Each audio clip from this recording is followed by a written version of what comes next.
And welcome back, everybody, to Weequay Park.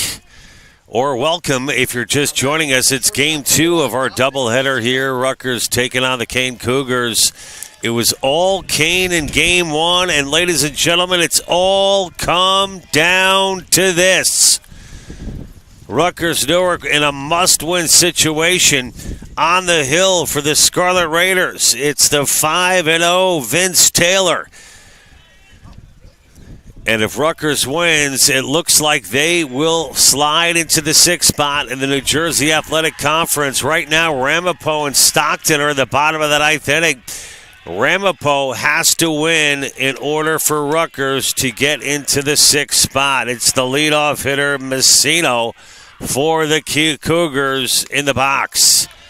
And he takes strike 1. And if you're Vince Taylor, the right-handed submariner, the senior, what a way to end the regular season. The pressure is on, and I couldn't think of a better guy than Vince Taylor on senior day to make history here for Connor Cortman and the Scarlet Raiders, vying for the 6th position in the New Jersey Athletic Conference postseason championship tournament, and it's now 2-2 to Messino as he fouls that one back.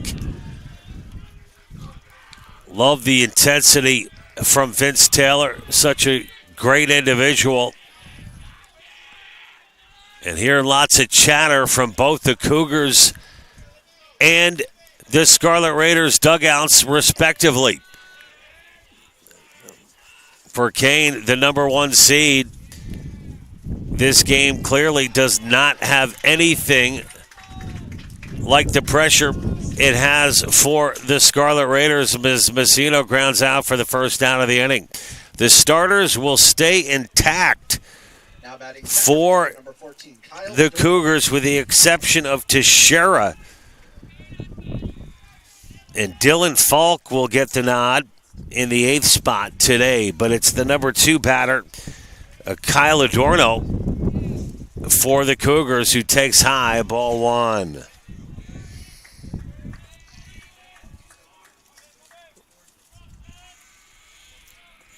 The only change to the Scarlet Raiders lineup, Rojas in to catch for Vince Taylor as Rosado started game 1. So Rosado sits game 2 per the usual for the Scarlet Raiders. And the right-handed Taylor from the stretch deals. Swing and a miss. And they count at 2-1.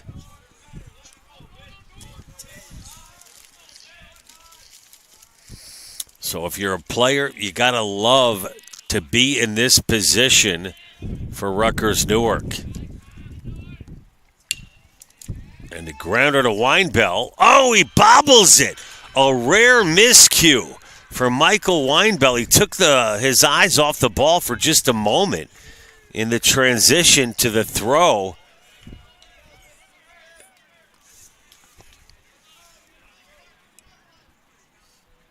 Now batting, left fielder number 8, Tyler Stone. So that will be an E6. And the Cougars have a runner aboard with 1 away, and that'll bring up Tyler Stone.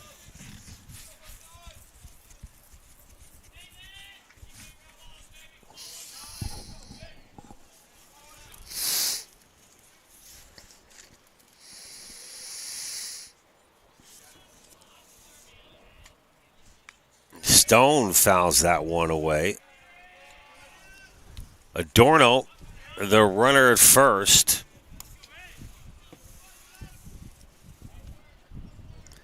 Adorno leads this Cougars team in stolen bases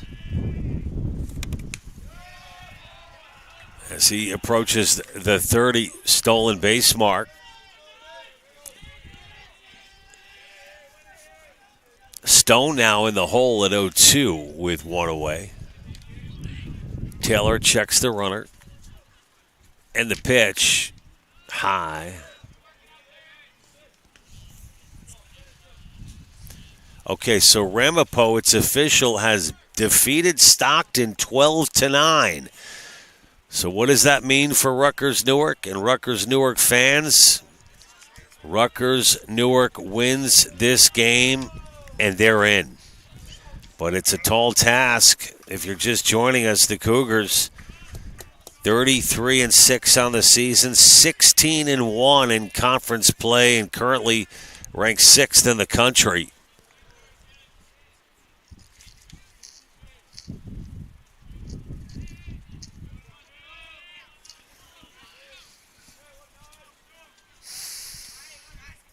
Taylor deals, just missed. Count now full.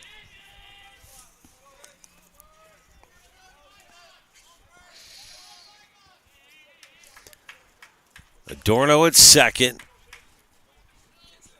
Count is full. Grounder to Weinbell. Oh my gosh. That is just unbelievable. Weinbell with 2 errors here in the first inning.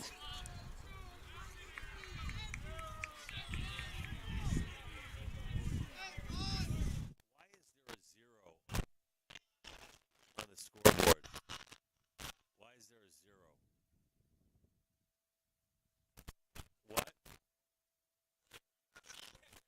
Home, it says 0. We haven't even been up to bat yet, right?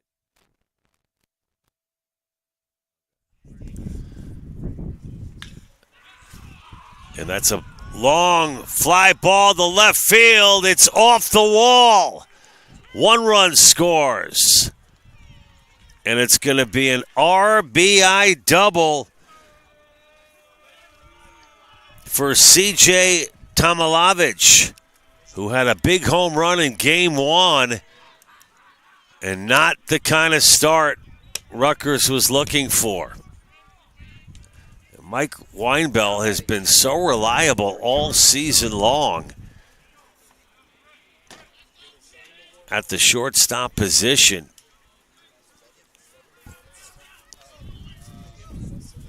And it's 1-0 Cougars.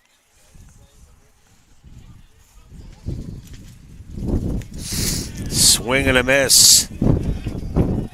It's Chisano, the batter. So Tomilavich at second. Stone at third.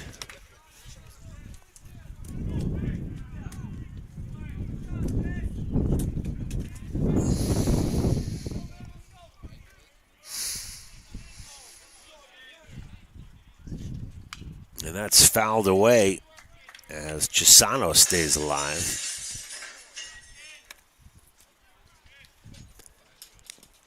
And, you know, you got to wonder, the start to a ball game, the most important game of the year, it's just so important just to limit the mistakes.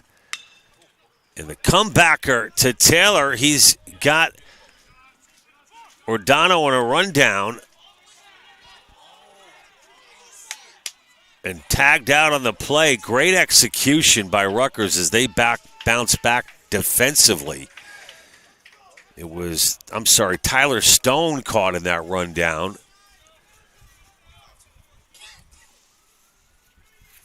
And that's going to be the second out of the inning. Now batting first baseman Tomilavich now at third with 2 away.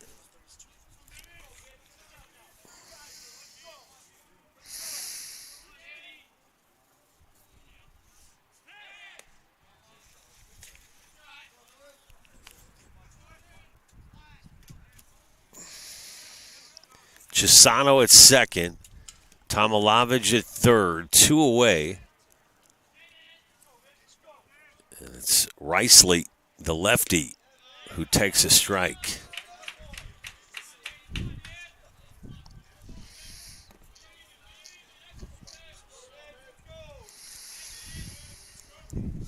Taylor can get out of this at 1-0. Sure, that's going to hit the batter.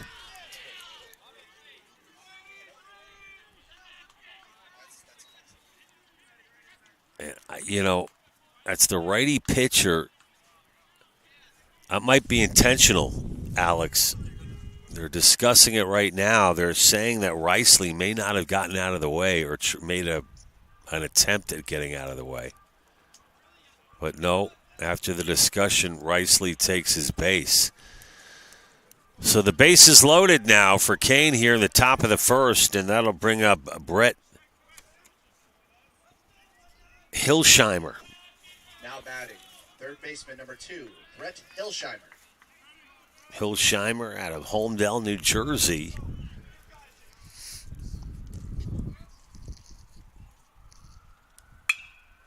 Sharply hit over to first. Taylor covers. Storch flips it over. Perfectly played. And it could have been a lot worse. 1-0 off that big shot from Tomilavich for the Cougars. It's 1-0 upcoming for the Scarlet Raiders. It'll be Recchia, and Weinbill. Postseason berth on the line, everybody. We'll be back after this.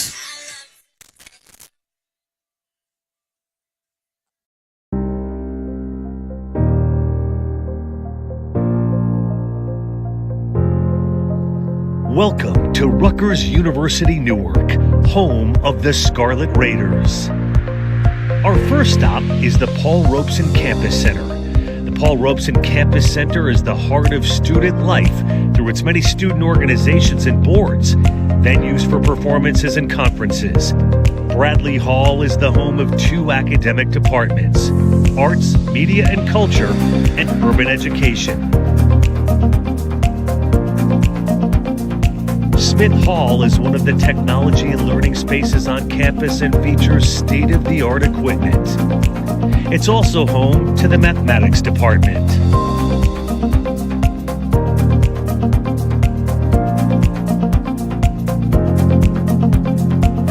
Here we have Boyden Hall, home of the Biology Learning Center. The center offers students a place to independently work on lab assignments while still having faculty within easy reach. The Life Sciences Building is a 67,000-foot building that features state-of-the-art equipment. As the flagship business school at a top national public research university, Rutgers Business School is strategically positioned to excel and expand by synchronizing its future plans with worldwide business trends in urbanization, globalization, and digitization. This is Engelhard Hall, home of the Office of Graduate and Undergraduate Admissions, the Honors College, as well as a computer lab. This Center for Law and Justice building is the oldest law school in the state of New Jersey. The School of Law is considered to be among the best law schools for public interest and currently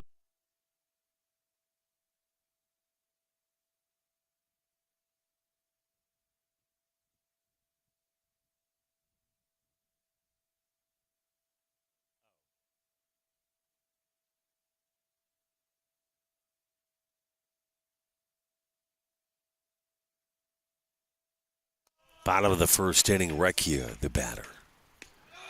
High and outside. Rutgers came out of the top of the first, only giving up that 1 run despite a couple errors in the field.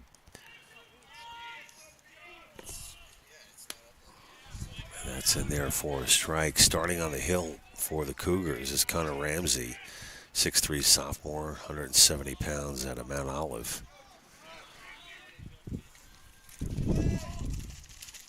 Ramsey 3-1 this season with a 1.08 ERA, this being his 8th appearance. He's given up 25 hits, walked 13 and struck out 11. So control might be a little bit of a factor here based on what we've looked at statistically for Connor Ramsey. That's low. Count now, full at 3-2.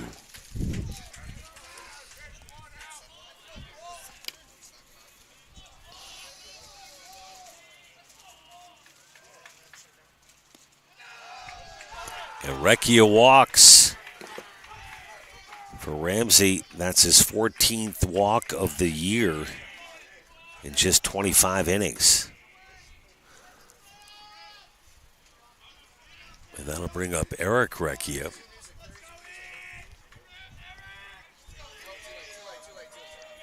Now batting, right fielder number 32, Eric Recchia.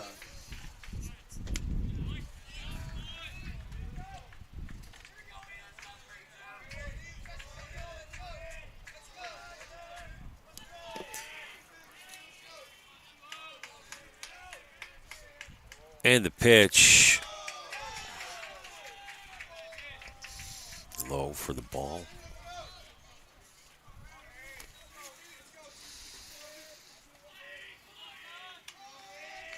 Paul Recchia with 4 stolen bases this year. That's fouled away.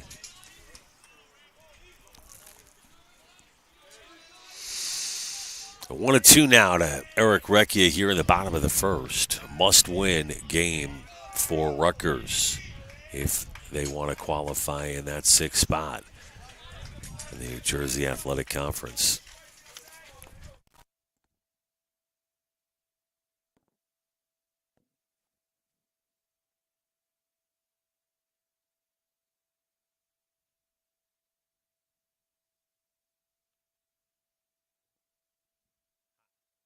High fly ball, deep center field, off the wall.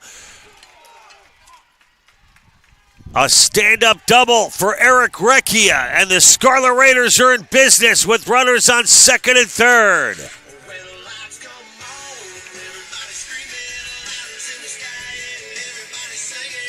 Now batting, shortstop number 7, Michael Weinbell.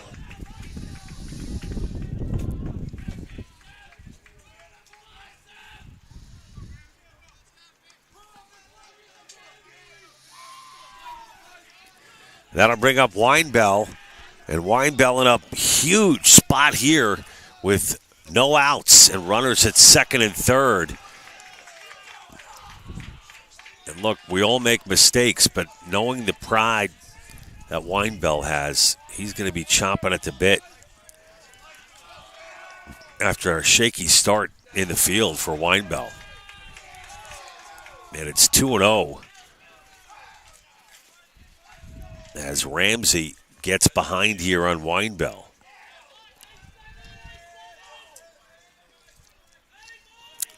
Knowing a guy like Weinbell, you know he loves being in this spot. Big swing and a miss. Shaking his head like, okay. Nice cut by Weinbell. Ramsey now at 2-1. Checks the runner at second. And Ramsey deals. Low. Ball 3. So Weinbell, I'm guessing, is going to get a look at a fastball right here at 3-1. And the seniors, Recchia on second and third here on senior day. What's the problem here? Oh, look at that. The mound. Something has come through on the pitcher's mound. It looks like it's breaking apart as Leonard Hughley from Rutgers Athletics goes and checks it out. And now you've got the entire Kean infield on the hill. Now one of the Kean coaches comes out, as does Connor Courtman. And this game of this magnitude, hopefully we can get it squared away, as it appeared that on the downward slope of the hill, it looked like some white hard plastic was poking through.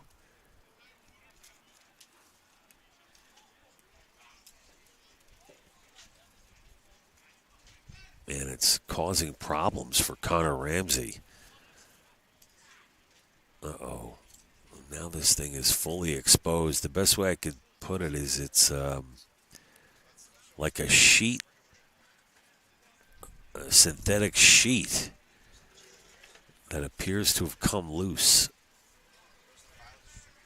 And it's an important part of the mound. Obviously, all the wear and tear that this field takes, it's held up beautifully. But not a good thing if you're a pitcher. You know, as both of these guys, Taylor and Ramsey, are going to want to have the best possible opportunity. And I wonder what this delay does. Does it help Rutgers? Does it help Ramsey? And it doesn't look like it's going to be solved anytime soon. As the players now for the Cougars start playing catch to try to stay warm. You know, it is a cold day here at Weequahic Park. The wind is whipping, and we're in the 50. It's in the 50s.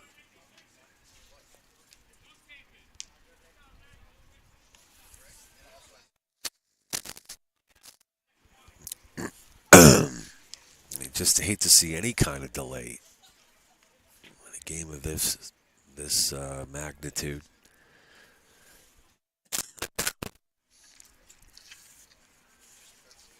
Hopefully it'll be solved, or it's just going to have to be dealt with. And again, this delay continues at Weequahic Park.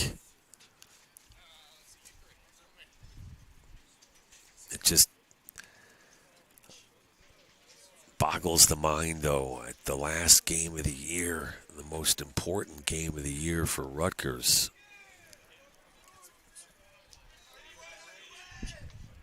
And as the Scarlet Raiders are threatening a lengthy delay here due to a problem with the pitcher's mound. Let's run through some out-of-town scores, folks, while we have a minute.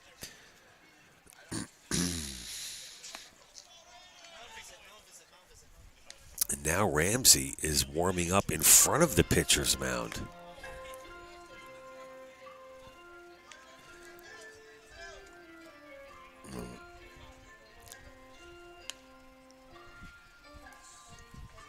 In Detroit, the Pistons, with 9:28 to go in the fourth quarter, are up 74-66 over the Knicks.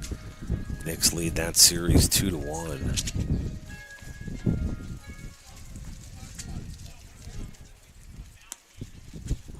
The New Jersey Devils set to face off in about 20 minutes. The Prudential Center in Newark as they go to Game 4 of the Stanley Cup first round against the Carolina Hurricanes. And what do we have here? We've got a carpet being brought out. This looks like major surgery.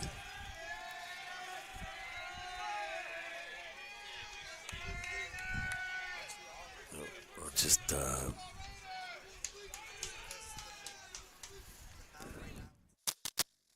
appears that they're bringing another layer. It looks like it's the.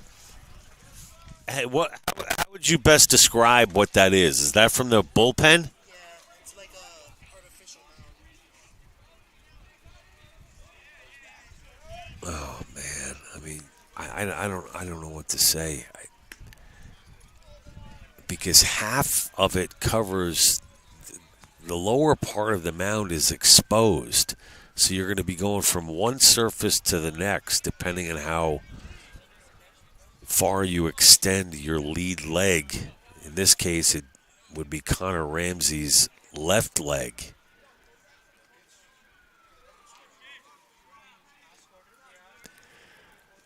Again, I know things happen, but for Vince Taylor and Connor Ramsey, not an ideal situation, especially really for Vince more than anything. Is Kean's already in. They've got the number 1 seed locked up in the NJAC. And if you're just joining us, we've had a lengthy delay here due to a problem on the pitcher's mound. John Heffernan with the coverage here. Game 2 of our doubleheader today. The final game of the year for Rutgers.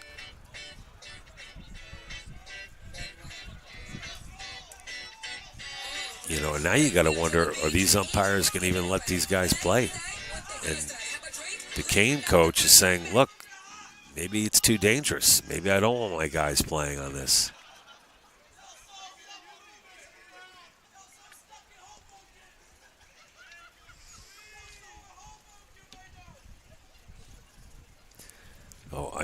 Obviously it's going to come down to what the umpire, our two-man officiating crew, decides to do. And now they're rolling it up and taking it off.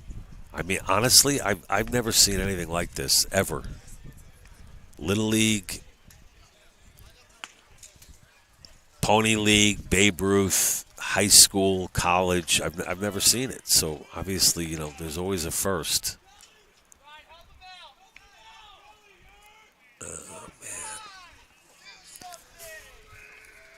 Now we've got athletic trainer Brian Fanning lending his scissors into the mix. All hands on deck, I say. And again, the sun now coming out here in Newark. As this delay is, passing the 10-minute mark. Closer to 15. Folks, looks like we're doing some surgery out there on the mound. Brian Fanning does it all. Our head athletic trainer. So repair work has commenced. We're going to take a break and see how this thing develops. We'll be back after this.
Back here live at Weequahic Park, our maintenance crew continues to work on the pitcher's mound here at Weequahic Park, and not a good sign when you see an umpire on the cell phone. But I got to just tip my cap to Leonard Hughley and Brian Fanning, who are doing a remarkable job in rapid fashion trying to solve this pitcher's mound issue, best described as a piece of the, this is a synthetic field, of course, and the layering on top, I guess, due to wear and tear, has come apart. I think what they're trying to do is seamlessly, patch it would be the best way to describe it. And obviously, you've got to think about the safety first of the players. I mean, you talk about drama. If you're just joining us, it's 1-0 here in the bottom of the first. The Cougars with the lead. Cougars have secured the number 1 seed in the NJAC, and with Ramapo beating Stockton today, if Rutgers wins Game 2, they lost Game 1. What was the final of Game 1? 10-1 was the final of Game 1. So if Rutgers wins here, and they're threatening here in the bottom of the first with runners on second and third, and no outs, Weinbull, the batter. It's 3-1 to Weinbull. 3-1 is the count. So in the middle of an at-bat, Connor Ramsey, the pitcher for Kean, was like, "Hey, man, someone want to help me out here? I'm having some problems out here on the hill." Connor Ramsey brought it to the attention, I believe, one of the game officials, the field ump. And now this stoppage is going on 20 minutes. And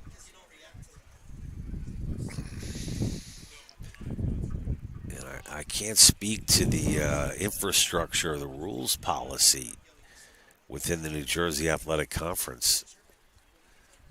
Ultimately, I think it's going to be, unless the umpires leave it up to the managers, the coaches, Cortman and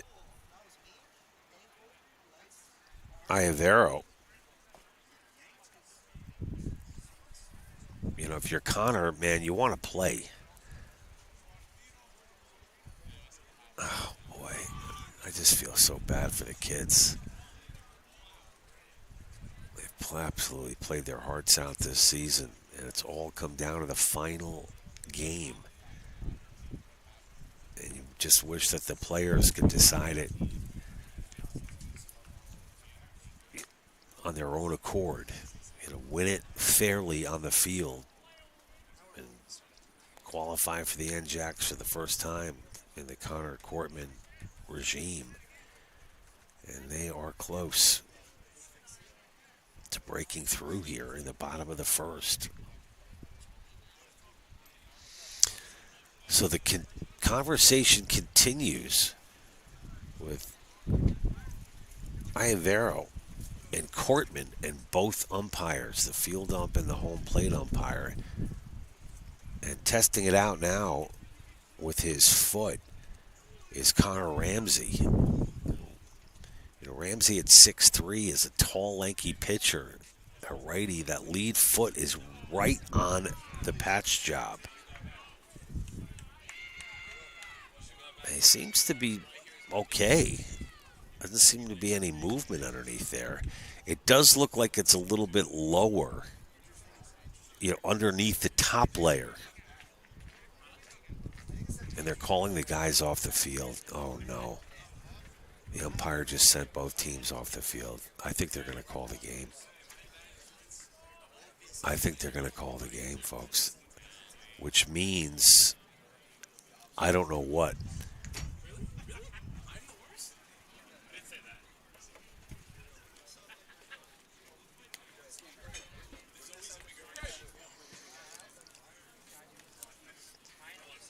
I'm going to try to get one of our umpires to sit down with us here and give us an explanation as to what's going on, or maybe it's Connor Cortman we could grab.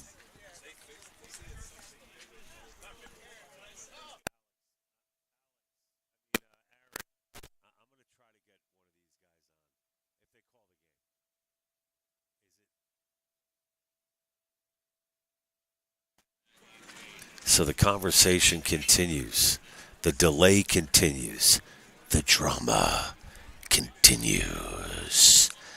This film has not yet been rated. Boy, oh boy, coming soon to a theater near you. My gosh, the final game of the year with all the chips on the table for Rutgers. The guys have been pushed off the field. Rutgers had no outs. Both Recchias on board. Alex, Recchias were on second and third, right? Paul was on third. Paul on third, Eric on second. Weinbill at 3-1 at the plate. And this delay now going on past 20 minutes. Credit Rutgers, Leonard Hughley, Brian Fanning, Connor Cortman for doing everything in their power to try to get this thing going. But it looks like we're going to need to do some more surgery on this pitcher's mound. The patch apparently not enough.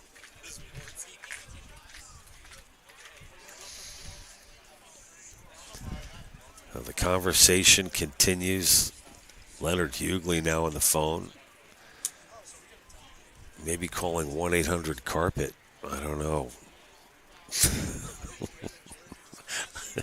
The umpire now on the phone. I mean, huge implications to this ball game, folks. As we mentioned earlier, Ramapo beating Stockton puts Rutgers in prime position. With a win here in Game 2, Rutgers is in. Of course, the New Jersey Athletic Conference slated for Thursday, May 1st, running through the 5th. Opening round of play on next Thursday, this coming Thursday.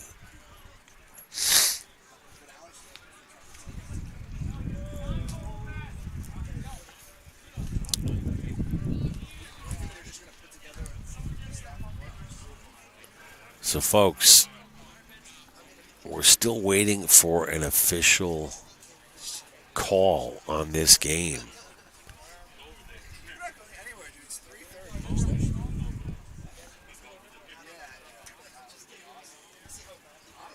I might have to go on a reconnaissance mission right now to keep you guys informed.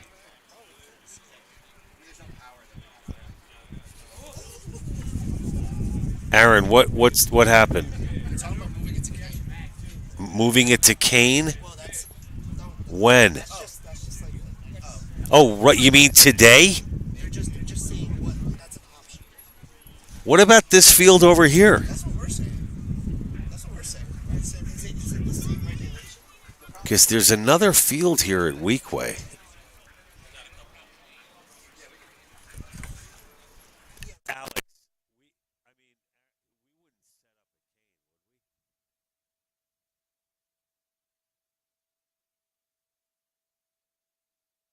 Okay, folks, we're a lot of rumors swirling. I'm going to keep my mouth shut until I know for sure. But there is another field. Is the other field occupied at the minute? It is?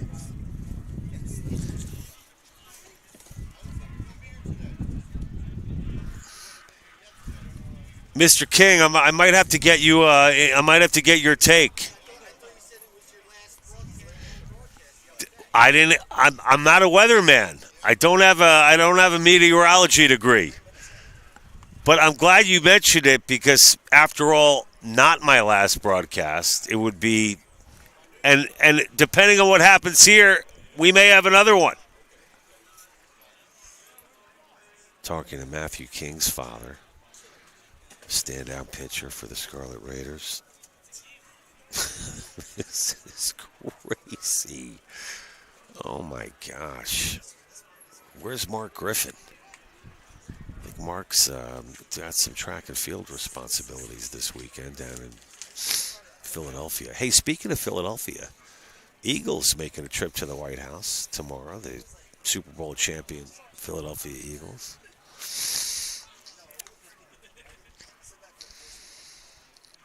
So the conversation continues with Cortman. Maybe they're looking for a plan B. Well, let's see if we can get Kean right now as we speak. So all hands got to be on deck to make the transition to Kean. We're going to start with as well. All right? How far away is Kean?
So, folks, it's official. The game has been called here at Weequahic Park due to an unplayable pitcher's mound. And believe it or not, we're packing up and we're going to Kean University in Union. Apparently, we will resume the bottom of the first inning with the 3-1 count to Winebell. Hold on. So it's a 3-1 count to Winebell? Yeah, 3-1 count. Okay. So runners at second and third, 3-1 to Winebell, no outs. The first pitch we hope to have at 5 p.m. here on Raider Vision. We're going to try our best to move everything over to Union, and we'll have the most important game of the year for you live on Raider Vision. That's if all goes well. The game will be played, though, regardless, at Kean University starting at 5 p.m. We got the okay from the AAD, Mark Griffin, and from Kean University as well. Both coaches are in agreement.